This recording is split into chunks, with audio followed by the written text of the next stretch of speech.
Gaaf tokko ilma abbaa qabeenyaa tokko namoonni gowwaadha jedhanii yaaduu turan. Sababni isaa immoo mucaan kun yeroo hedduu qarshii 10 fi dahaba yookaan warqii yeroo wal bira kaan yeroo hundaa kan inni keessaa filatu qarshii 10. Namoonni yeroo hedduu isatti qoosuudhaaf jecha guyyatti yoo xiqqaate yeroo 10 ol filannoo kana isaaf dhiyeessan. Innis yeroo mara qarshii 10 filata. Yeroo dheeraa booda abbaan mucaa kanaa dubbii ilma isaa tana dhagaa. Manatti galee mucaa isaa ofitti yaame qarshii 10 fi dahaba fuuldura kaa'ee meeqa isaa filadhu jeen. Mucaanis warqii filatee fudhate. Abbaan isaa wanni inni alaa dhagahee fi wanni inni ija isaatiin argee faallaa ta'uu kana argee hedduu ajaa'ibe. Waan namoonni alaa odeessan mucaa isaa kanatti hime. Mucaan isaa caluma jee kilaasii isaa seenee sanduuqa maallaqa qabu tokko fidee abbaa isatti garsiise. Abbaa koo wanni namoonni siin jaan sun dhuguma. Osoon dahaba san filadhe dorgommiin sun guyyuma tokkotti dhaabbata ture. Garuu agartee qarshiin isaan guyyarraa naaf kennan sun dahaba akkasii san 5 ol ni bitaa jeen. Egaa na dhageessanii hordoftoota kiyya. Filannoo siif dhiyaatu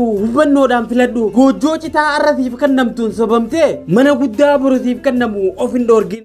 Thomas Edison yeroo hedduu dogongoree ampoolii uume. Waa'ee dogongora isaa yeroo haasa'us akkana jaa. Ani yeroo hedduu yaaluu kiyyaaf gammachuutu natti dhagahama. Yeroo mara hogguu yaalu takkaa sirriin jira yoon dogongores irraa hin baradhaa jaa. Egaa dogongora dabre hundaa jireenya fuulduraa irraa barachuu qabna. Rakkoon dhiyoo na mudate sun maal na barsiiftee jechuu danda'uu qabna. Yeroo lama namni kufuu barbaadu hin jiru waan ta'eef nama mo'ataa jechuun nama gonkumaa hin kufne jechuu miti. Nama yoo kufes deebi'ee ka'u jechuudha. Wanni tokko yoo nuuf milkaa'uu dide maaltu irra tilaata jennee irra deebinee yaaluu qabna malee milkaa'uu dide jennee dhiisuun dogongora.